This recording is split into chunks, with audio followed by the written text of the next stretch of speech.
Pernah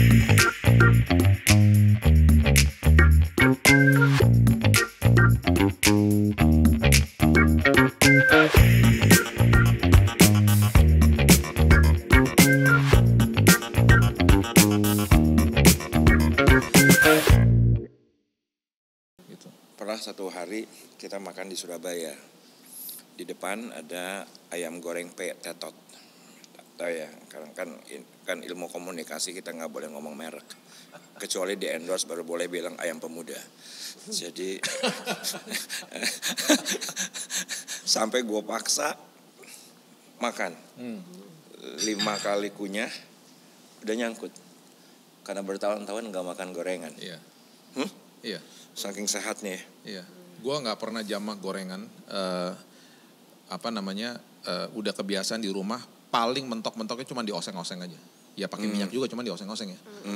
Yang namanya gorengan tuh berarti deep fried. Yang dicemplungin di minyak. Nah itu gue nggak bisa tuh. Udah nggak biasa maksudnya. Ya bisa-bisa aja, cuman nggak biasa. Jadi seret akhirnya di leher. Gitu. Enak apa enggak? Apa enak? Ya enak lah. Siapa yang nggak suka Kentucky Fried Chicken? Siapa yang nggak suka donat? Donat tuh deep fried loh semuanya. Donat tuh kan udah roti dicemplungin, udah tepung dicemplungin lagi di deep fried. Kasih gula lagi. Kasih gula, iya. Dan paling nikmat. Minumnya teh manis. Iya.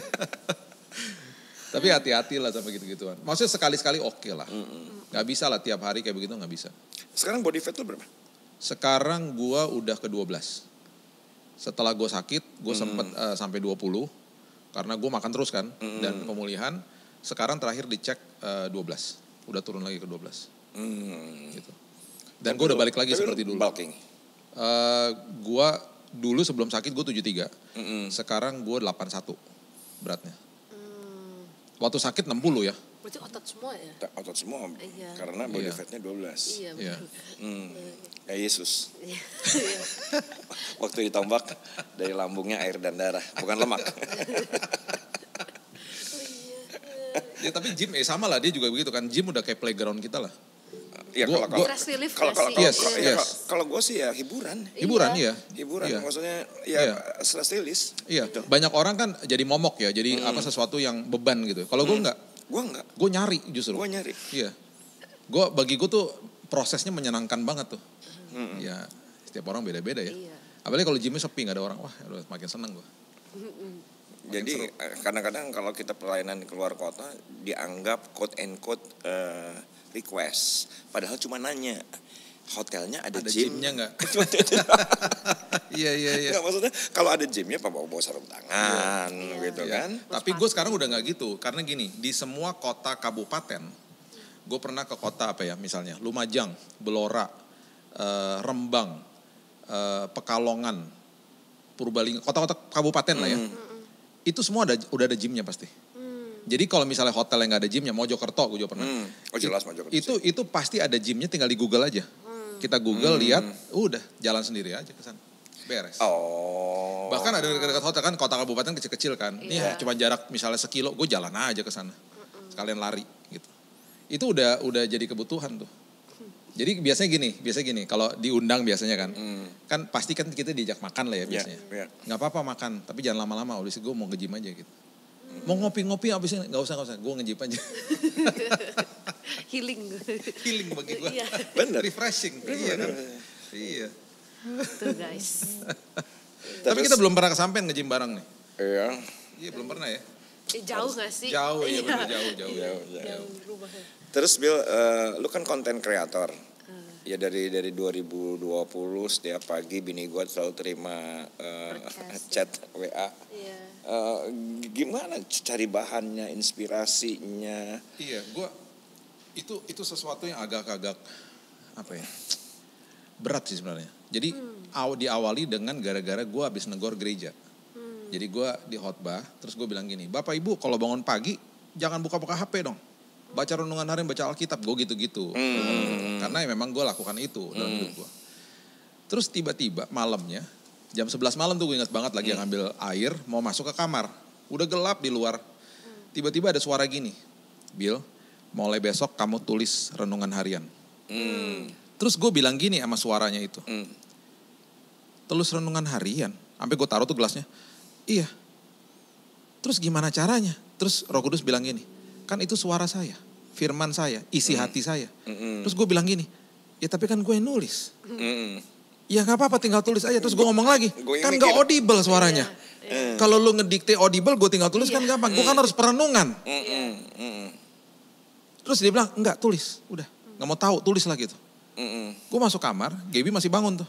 Gap, Tuhan bilang aku harus tulis renungan harian tiap hari. Oh bagus katanya. Aku support. Terus gue bilang gini, kamu jadi editornya? Oh gak katanya. Oh gak. Tapi dia gak punya pilihan, sekarang jadi editornya. Jadi mulai hari itu, bulan Mei 2020, pas lagi COVID tuh. Pas banget ya. Jadi gue nulis renungan harian sampai hari ini udah hampir 1.600 renungan harian. Tiap hari. Padahal kan itu bisa copy paste. Dan gue gak pernah copy paste. Dari yang misalnya renungan zaman dulu gue ambil lagi gitu, gak pernah. Selalu fresh tiap hari. Jadi bahkan misalnya ada satu ayat yang gue rasa gue pernah bahas, gue akan search, gue akan lihat renungan apa yang gue udah tulis di waktu yang lalu, gue akan tulis dalam konteks yang berbeda. Nah, hari-hari biasa oke, no problem lah ya. Yang berat itu adalah ketika hari-hari di mana kita sibuk lagi pelayanan, khususnya hari Minggu dan di luar kota pula. Kita gak punya waktu. Masuk kamar udah misalnya jam 9 malam, gue harus selesaikan itu sebelum jam 12 gue tidur misalnya. Dan itu gak mudah. Jadi kadang-kadang gue pernah ketiduran dan dibangunin sama Gaby itu belum selesai renungan. Gue harus sampai duduk, make myself sit down gitu ya. Terus gue bilang, Tuhan buruan Tuhan, gue ngantuk banget gitu. Dan itu suka dukanya lah. Pernah juga waktu itu gue lagi, anak gue Raina lagi abis wisuda di Amerika. Perbedaan waktu sekitar 14 jam. Gue jam 2 siang lagi jalan mau makan siang. Dan itu hari-hari ketika kita baru sampai. Agak-agak disorientasi sama waktu. Tiba-tiba untung anak gue ngomong gini, Dedi, bentar lagi jam 6 pagi loh di Jakarta. Kan kita di sana siang. Udah selesai gak renungan harian? Belum. Lu tau gak gue duduk di trotoar. Mereka pergi makan. Gue duduk, gue bilang ini Tuhan buruan, gue lapar Tuhan buruan. Ngomong Tuhan buruan. 1 jam gue duduk di situ. 1 jam perenungan duduk. Kalau gak salah tiga alinea lah. 1 ayat. Ada gitu alinea pertama, alinea kedua, baru yang alinea ketiga closing. Iya, 3 sampai 5 lah ya biasanya. Tapi ya memang rangkanya begitu dan biasanya 350 kata. Biasanya begitu. Oh udah ada pattern segitu? Patternnya begitu, kadang-kadang bisa lebih. Karena gue udah keseringan nulis, jadi gue udah tahu nih kira-kira ya, ini udah 300 nih. Tapi kadang-kadang kalau misalnya belum selesai pembahasan ya bisa lebih gitu. Yang suka komplain nyokap gue. Bill kepanjangan renungan. Nyokap gue tahu aja. Kepanjangan hari ini, ya sorry mah gitu. Tapi gue jadi senang, kenapa? Karena tiap hari gue jadi belajar kan. Gue jadi belajar bahasa aslinya. Ya memicu gue untuk terus belajar akhirnya gitu. Dan menjadi sebuah kesukaan akhirnya. Nah sekarang lagi proses gue bukukan. Jadi gue bukuin, nanti kalau orang beli itu nanti tinggal lihat ada Januari 1 sampai 3 Desember 31. Ini volume 1, ntar ada volume 2, 3 dan seterusnya. Dengan 1.000 itu bisa langsung 3 buku. 3 buku. Iya. 3 buku. Iya, karena betul. 3 tahun. Betul. Jadi ya itulah yang gue tulis. Jadi dan gue selalu masukinnya udah pasti adanya di, anehnya banyak orang nggak tahu masuknya di YouTube. Di YouTube tuh ada satu kolom namanya community dan itu untuk tulisan. Kan biasa kan kalau YouTube nonton video, tapi kalau kita klik di kolom community itu ada bisa tulisan di situ. Jadi itu semua ada di situ. Dan gue selalu kasih tahu sama orang-orang, silakan mau dipakai untuk bahan khotbah, bahan perenungan, untuk kelompok sel silakan. Gitu. Karena itu gue buat untuk mereka gitu. Gitu. Gak usah gitu. Kalau misalnya kita kan kalau di RP ada pre-service, terus ada yang dijadwal untuk bawa renungan. Ada temanku bilang, iya kalau misalnya dia ditugasin untuk bawain renungan, lihat dulu WA-nya Tante Elsa gitu. Karena dari Om Billy punya renungan gitu. Jadi dibuka pas lagi itu WA-nya Tante Elsa deh gitu. Puji Tuhan, gue seneng banget ketika dapat afirmasi. Dari orang-orang yang misalnya tertolong, orang-orang yang tadinya mau bunuh diri gak jadi. Ada orang yang depresi akut, tiba-tiba saya diberkati dan saya merdeka gara-gara baca tulisan-tulisan itu setiap hari. Jadi itu afirmasi untuk membuat gue lebih semangat lagi. Betul, gitu loh. Kekuatan ya. Yes. Jadi gue lebih semangat dong kalau gue dengar, oh iya berarti ini nih jadi berkat nih bagi banyak orang gitu. Dan gue dengar kesaksiannya gitu kan, itu afirmasi banget gitu. Betul. Ya. Terus mengenai mau ngebahas ini Bill, dari sisi pendeta, dari sisi pengkhotbah, antara hati dan skill. Mana yang lebih penting? Hati. Karena yang gue tahu Billy sebelum kanker dia preacher tetapi dengan skill, nggak dengan hati. Tapi setelah kanker dua-duanya. Nah sekarang malah udah langsung dijawab dengan hati. Hati. Harus dengan hati. Karena gue pernah ketemu kok ada orang yang skill nggak penting. Penting, maksudnya gini, skill itu ada orang yang dimulai dengan hati nggak punya skill. Ya. Dan akhirnya karena fondasinya udah bener hatinya, skillnya itu tinggal tunggu jam terbang aja. Terdevelop sendiri akhirnya. Ada orang punya skill nggak pernah punya hati, cuman asal aja, terus nggak menghidupi, bahkan hidupnya nggak dikuasai firman, cuman asal ngomong firman aja. Ya akhirnya ujung-ujungnya ya nggak jadi berkat. Orang bisa rasa kok ujung-ujungnya gitu loh. Jadi bagi gue selalu kalau lo punya hati, itu nanti yang namanya kemampuan Tuhan akan kasih. Karena Tuhan panggil orang-orang yang gak bisa kok. Tuhan panggil orang-orang justru yang gak bisa naik. Satu hal yang gue belajar adalah, gue bertobat tahun 98, di bulan Agustus. Gue disuruh khotbah pertama kali itu bulan Oktober, tahun 98. Ya, sama tante gue di toko buku Immanuel. Kan itu keluarga ya, keluarga punya. Jadi gue udah kenal lah mereka semuanya, gue kenal karyawannya juga gitu. Sorry, 98 umur berapa lebih? 98 gue 30. Oke. 30 tahun. Nah, waktu gue mulai pertama kali khotbah ya pasti gue tulis dong semuanya. Nervous dong nervous ya. Udah gitu gue belajar, gue praktekin depan kaca dong. 10 menit udah selesai note-nya. Terus gue bingung, 20 menit yang kemudian gue mau ngomong apa nih gitu kan. Nah udah gitu udah nih doa terus kita mulai eksekusi nih. Justru gue belajar satu hal gini, dimana gue saat gue nervous banget, akhirnya yang berbicara ya pasti Tuhan, Holy Spirit yang keluar dari mulut gue. Di saat itu, waktu gue pulang, gue gak pernah lupa gue bilang ini. Karena gue baca ayat yang di Korintus, di dalam kelemahanmu kuasaku menjadi sempurna. Gue bilang Tuhan sampai kapanpun, gue gak mau kalau gue khotbah gak ada rasa nervous. Karena berarti gue akan pakai kekuatan gue sendiri. Jadi sekarang udah 26 tahun, walaupun ibadahnya kecil-kecil juga, gue selalu bilang Tuhan harus ada rasa nervous. Karena gue tahu yang bicara nanti Tuhan. Karena di dalam kelemahan gue kuasa Tuhan jadi sempurna gitu. Nah itu yang gue selalu katakan bahwa ketika lo mulai dari hati. Bentuk nervousnya itu apa? Rasa nervous deg-degan gue. Gue deg-degan dan gue masih deg-degan sampai sekarang. Gue masih deg-degan dan itu bagi gue bagus. Karena berarti gue tahu gue gak pakai kekuatan gue sendiri. Gitu. Jadi gue bilang Tuhan saya gak, justru kalau gue gak deg-degan bahaya. Gitu. Jadi itu jadi prinsip lah. Jadi prinsip. Makanya gue selalu makanya bilang ya harus dari hati lah. Yang namanya jam terbang segala macam itu dengan sendirinya lah nantinya gitu. Ya tapi kalau malas gimana? Nah itu ada juga kan, ada orang yang dikasih hati tapi malas belajar lah, malas dan lain sebagainya. Malas baca, ya akhirnya malas browsing. Iya akhirnya kan jadi orang yang tidak mengelola hidupnya dengan benar, yang dikasih talenta satu nggak diapa-apain gitu kan. Sayang dong. Iya kan. Itu ayatnya di Matius 25 tuh agak-agak keras loh. Engkau adalah hamba yang malas dan jahat. Yang satunya lagi kan baik dan hebat dan luar biasa kan. Jadi kalau dikasih talenta sama Tuhan, dikasih gitu ya kelolalah dengan sebaik-baiknya, iya kan? Iya. Tadi kan kita udah ngomongin tentang pengkhotbah gitu ya sekarang, dan pengkhotbah nih puji Tuhan gitu ya banyak yang aware dengan sosial media gitu, semuanya juga bikin konten dan lain-lain gitu. Terus dengan apalagi Om Billy misalnya dari ada mujizat Tuhan gitu. Jadi istilahnya kalau di dunia KOL gitu ya, trafficnya naik gitu kan. Nah sekarang kan juga ada gitu ya gereja tuh yang mengundang atau yang ya mengundang pengkhotbah itu ya karena traffic gitu. Nah, pasti. Ya kan ada ya kalau ngundang beliau misalnya pasti gereja rame nih gitu, persembahan banyak gitu. Nah gimana Om Billy ngelihat gereja-gereja yang seperti itu gitu? Gue kasihan sih karena itu pertama udah eksploitasi orangnya. Lo punya motivasi udah kayak industri aja. Iya kan, udah kayak dagang aja lo. Lo ngundang seseorang yang lo anggap viral untuk naikin traffic, ujung-ujungnya supaya uang naik dan lain sebagainya. Jadi semua punya kebutuhan lah. Semua gereja pasti punya kebutuhan finansial. Cuman kalau sampai motivasinya seperti begitu dan itu udah mulai banyak seperti begitu, itu harus di reset sih kalau gue bilang. Karena jadi latah akhirnya. Oh viral undang gitu. Dan lo nggak tahu bahwa mungkin sermonnya dia itu kontennya ketika dia khotbah nggak sama nilai lo. Iya kan? Terus ada bahkan pengajarannya mungkin betul-betul nilainya salah apalagi misalnya. Gara-gara lo viral aja lo main undang-undang. Itu udah ya jadi industri akhirnya. Jadi esensi kebenaran firmannya hilang gitu loh. Dan sangat disayangkan itu terjadi di banyak tempat juga akhirnya. Kan sayang kan.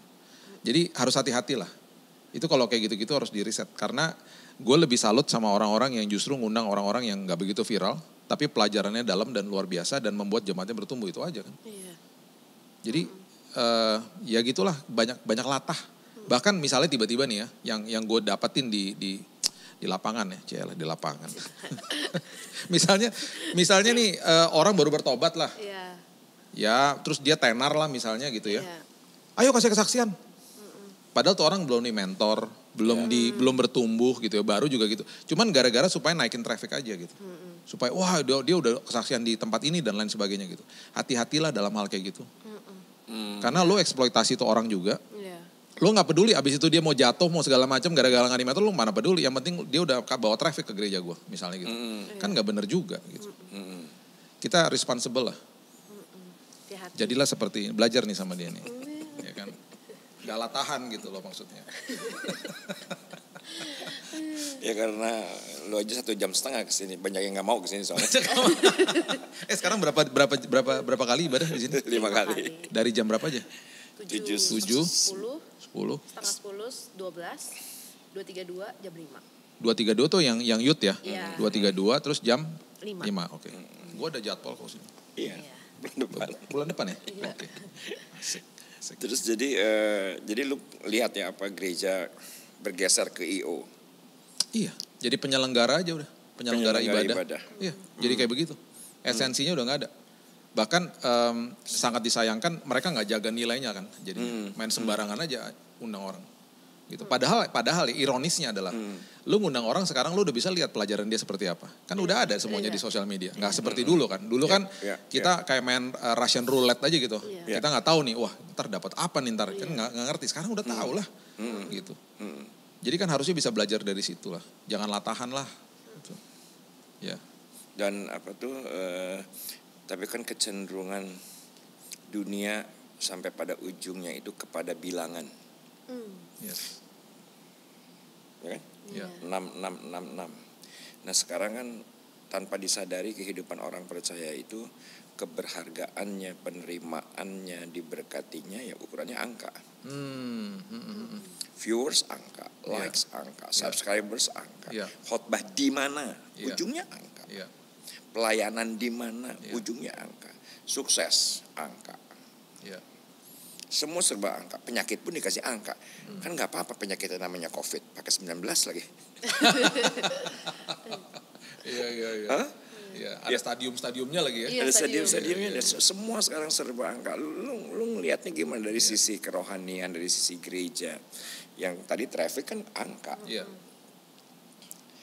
Yang lebih spesifik lagi angka.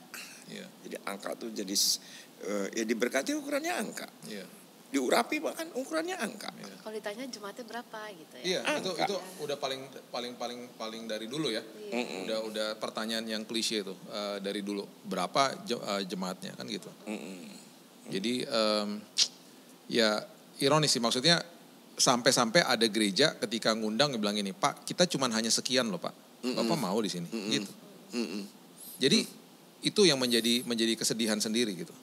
Gua punya teman almarhum ya, dia punya pelayanan gereja di Jakarta, jemaatnya 2.000 waktu saat itu, dan ada 20 lokasi, per lokasi 100 orang, dan itu semuanya ada di kolong jembatan, di pinggir rel kereta, sama di pinggir tempat pembuangan sampah, dan ini orang underground, gak kedengeran siapa-siapa, dan bahkan kalau ngundang orang juga dia sungkan lah, jadi kalau ketemu dia, kita yang harus schedulein diri kita, bukan dia ngundang kita, ya kan?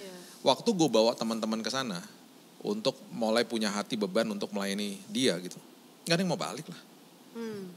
Contoh, gue khotbah di pinggir rel kereta waktu itu. Pas keretanya lewat kan nggak ada mic begini, gue harus stop lah. Mereka bisa dengar.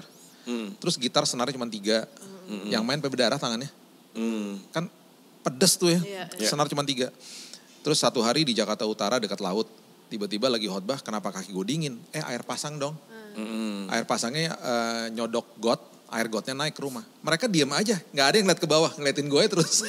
Gue yang kaget, oh udah biasa begini, udah bau banget, karena air got kan naik gitu.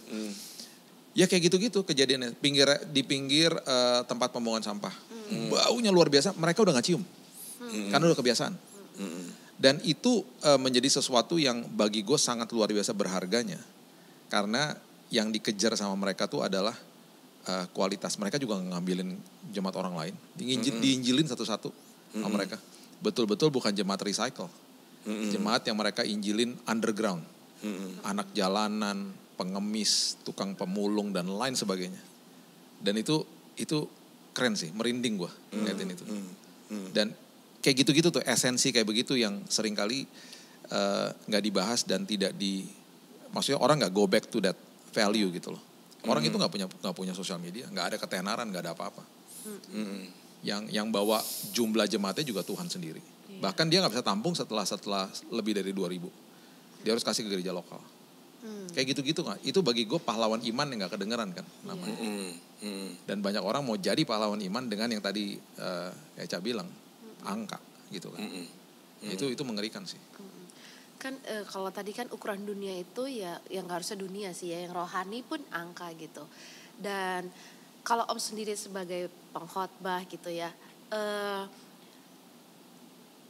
ukuran keberhasilan kan biasanya pendeta itu adalah angka jemaat gitu. Nah kalau Om menilai atau pandangan Om sebagai gitu sebagai evangelis gitu, keberhasilannya tuh dari sisi apa gitu? Gue paling seneng kalau ada orang kasih tahu bahwa yang membuat gue merinding dan gue pernah dan gue selalu share sama di Mesbah Keluarga. Itu yang gue share adalah kesaksian orang-orang yang misalnya mau bunuh diri nggak jadi, orang yang misalnya rumah tangganya mau hancur nggak jadi, orang yang tadinya mau tinggalin Tuhan nggak jadi, orang yang tadinya nggak kenal Yesus jadi kenal Yesus. Itu kesaksian-kesaksian yang membuat gue semangat untuk melakukan apa yang gue lakukan hari-hari ini. Memberitakan firman kebenaran, ngajarin orang dan lain sebagainya tentang kebenaran, tentang prinsip kerajaan sorga. Bagi gue ukurannya itu, ukurannya adalah jiwa-jiwa ini gitu loh. Jadi itu selalu yang gue bacain ke anak-anak gue, ke Gaby juga kalau malam kita lagi Mesbah Keluarga dan kita doain. Dan ada beberapa yang sempat puji Tuhan bisa ketemu sama orangnya. Dan bisa nangis sama-sama, bisa merenung sama-sama, bisa saling sharing sama-sama. Itu afirmasi banget buat gue. Dan itu membuat akhirnya hal-hal kecil dalam hidup gue, perenungan-perenungan itu punya apa ya, sebuah tujuan yang akhirnya gue selalu mikir apa yang gue belajar hari ini bisa menjamah kehidupan seseorang. Gak tahu nih 2 hari lagi, 3 hari lagi. Makanya gue selalu bilang gini, semua kita punya mimbar, yaitu sosial media. Jangan sampai kita masuk ke dalam jebakan, yaitu tahun lalu misalnya Indonesia urutan nomor 1 di dunia, di mana orang-orang ada di depan sosmed 5 jam per hari. Kan gila kan? Oke lah kita ada di depan sosmed, tapi gunakan itu jadi mimbar kita. Kita nggak bisa buat konten, forward aja firman Tuhan, forward aja konten orang. Lu nggak pernah tahu nggak siapa yang lihat dan tiba-tiba bertobat terima Yesus, nanti rumahnya deketan sama lu di sorga. Lu nggak pernah tahu, you never know, tau nggak? Jadi kalau banyak orang Kristen akhirnya sadar dengan ini dan membanjiri sosial media dengan firman Tuhan, wah, kita memakai alat itu menjadi kemuliaan buat Tuhan. Daripada nyinyirin orang lah, maki-maki orang, buat apa coba? Iya kan? Kayak gitu sih, menurut gue sih begitu sih ya. Tapi ada tendensi nggak Bill untuk pengkhotbah baru gitu, yang 20, 30, justru yang dicari itu yang kontroversial.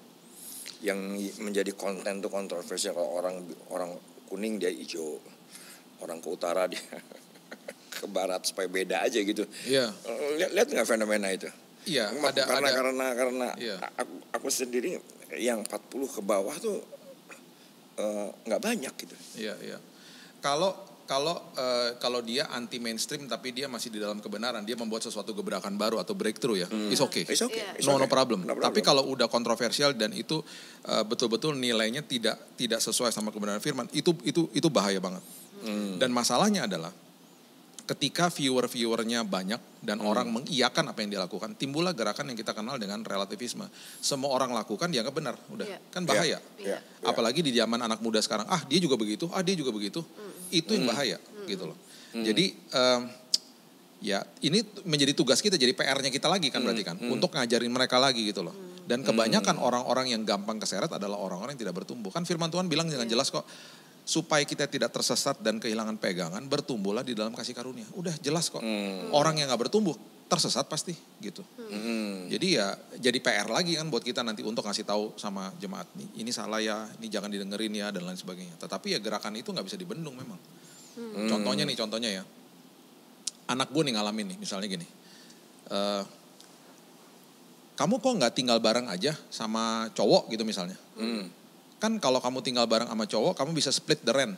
Kamu bisa bagi dua nih tempat apartemen atau kosnya gitu ya. Terus kamu gak usah punya komitmen. Kamu bosan, kamu tinggal buang, cari yang baru. Kamu punya sex partner. Kamu hidupnya gak enak, gak punya komitmen, gak punya tanggungan. Kamu hidup sendiri, lu cari duit sendiri. Udah. Terus lu punya teman, punya companionship. Semua orang lakukan itu, dia bilang gitu. Jadi relativisme kan. Dimana semua yang lakukan dia benar gitu.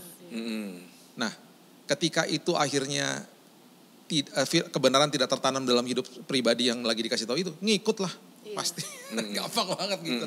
Iya, semua orang lakuin bener lah gitu. Dan itu yang bahaya. Itu yang merajalela di generasi kita sekarang ini gitu loh. Dimana LGBT yang tadinya dianggap sesuatu yang sangat salah, sekarang dibenarkan bahkan sama pemerintah di berbagai negara. 35. Iya. Kan mengerikan. Sampai dirayakan di White House. Sebuah istana presiden yang tadinya di tahun 80-an dipakai kalau hari Sabtu pagi untuk doa pagi dengan presiden. Sekarang presidennya endorse LGBT. Kan pergerakannya kan pelan-pelan, deviasi kan pelan-pelan, distorsi akhirnya jadi gitu. Jadi ya itu jadi PR sih. Dan memang gak bisa dipungkiri, Alkitab juga udah bilang kan akan makin jahat dunia ini. Jadi ya kita harus berpegang teguh sama kebenaran. Dan terus ngajarin kebenaran. Itu aja. Oke. Banyak hal daging hari ini kita nikmati dari Billy Lantang. Pesan terakhir untuk generasi, Bill, untuk teman-teman muda yang katanya adalah strawberry generation. Kenapa dibilang strawberry? Karena mudah rusak, mudah busuk. Sandwich generation. Iya, sandwich kan yang itu. Yang sandwich yang in between. Yang kepecat. Ada lagi strawberry. Ya, yang tidak kuat akan tekanan gitu. Iya. Kalau pesan saya, seperti saya katakan tadi, kita akan sangat mudah untuk tersesat dan sangat mudah untuk kehilangan pegangan kalau kita nggak bertumbuh di dalam kebenaran firman. Yang biasanya kehilangan pegangan dan tersesat itu kan anak kecil. Di tempat umum kehilangan pegangan, anak kecil. Jadi nggak peduli usia kita berapa, kalau kerohanian kita nggak dikasih makan dan nggak bertumbuh, secara kerohanian kita bisa kehilangan pegangan dan tersesat. Jadi pastikan pertumbuhan rohani itu terjadi setiap hari, karena itu nggak akan pernah stop sampai kita dipanggil pulang sama Tuhan. Dan the good news adalah kita ini adalah orang-orang yang tidak sempurna, tidak akan pernah bisa sempurna. Tetapi kita menyembah Tuhan yang sempurna, yang hari ini menyempurnakan kita, bahkan melihat kita dalam posisi yang sudah sempurna. Jadi kalau prinsip gue sih selalu gini, kalau agama selalu ngajarinnya begini, taat supaya kamu kudus, supaya kamu dilayakan. Harusnya kan kebalik. Yesus ngajarin, saya udah layakin kamu, saya kuduskan kamu tiap hari, karena semua saya sudah berikan yang terbaik, sekarang kamu hidup taat. Harusnya kan gitu. Jadi hidup taat bukan untuk dilayakan, hidup taat karena kita sudah dilayakan. Sudah menerima yang terbaik, bisa memberikan yang terbaik. So, itu pesan gue sih untuk semua yang lagi nonton, dan saya percaya kalau kita bertumbuh di dalam kasih karunia Tuhan, kita semua merdeka. Kasih karunia bukan tiket buat dosa, kasih karunia memerdekakan seseorang. Gitu. Kira-kira begitu. Wow, tapi sorry agak mundur dari closing. Soal sekarang pengkhotbah kiri, pengkhotbah kanan. Yang susah itu kan yang tengah. Yang kiri itu hukum Taurat. Ya tadi taat supaya kudus, taat supaya dilayakan. Tapi yang satunya lagi istilahnya hyper grace lah, sangat kanan. Nah, kita nih yang jadi masalah punya mimbar 45 menit. Gimana caranya balance? Itu kan yang nanti kalau kita terlalu ke kanan, Mental ke kiri. Ya. Gue selalu bilang gini, salah satu format ketaatan yang gak pernah dibahas adalah belajar terima dari Tuhan. Dan kita didengungkan dari atas mimbar untuk selalu memberi. Kita bingung, kita mau memberikan terbaik itu apa gitu. Akhirnya burn out sendiri. Orang Kristen burn out, bayangin. Burn out, betul. Dan kita lupa bahwa salah satu format ketaatan yang gak pernah dibahas dan sangat penting adalah belajar terima. Aku datang membawa hidup yang berkelimpahan. Itu kita gak terima dan kita gak ngerti artinya. Ketika kita belajar terima yang terbaik, jadi gini, gue gak bisa kasih uang kalau gue gak punya uang. Gue gak bisa kasih waktu kalau gue gak punya waktu. Gue gak bisa kasih yang terbaik kalau gue gak punya yang terbaik. Terima dulu yang terbaik. Itu nanti hidupnya akan overflow dengan sendirinya gitu loh. Jadi selalu setiap hari ngerti bahwa Tuhan gak berseberangan sama saya. Tuhan sayang banget sama gue. Di mata dia kita disempurnakan, dikuduskan tiap hari. Kita terima itu yang terbaik. Makanya dulu waktu, bayangin ya, kasihannya tuh gini loh. Dulu Musa gak boleh deket-deket. Karena dibilang ini holy ground, tanah kudus. Kekudusan Tuhan, kesempurnaan Tuhan bisa melumat manusia bisa mati. Karena manusia gak sempurna di hadapan dia.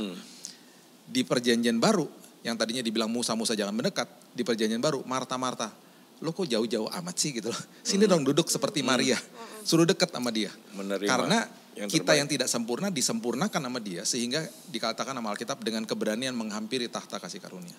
Yang ada kita dipulihkan sama Tuhan. Gitu. Kalau kita ngerti itu aja dasar daripada kasihnya Tuhan yang begitu dahsyat, kita overflow hidupnya berkelimpahan. Akhirnya overflow sendiri. Akhirnya hidup taat tuh bukan sesuatu yang dipaksa-paksa lagi. Udah overflow sendiri gitu loh. Jadi belajar terima untuk berikan yang terbaik. Karena udah punya yang terbaik. Gitu. Kira-kira gitu sih. Belajar untuk menerima. Iya. Oke. Itu closing yang paling bagus. Senang sekali hari ini kita sama-sama bagi hidup dan saudara yang diberkati pelayanan jari-jari. Tinggal share. Dan jadi berkat. God bless you. God bless.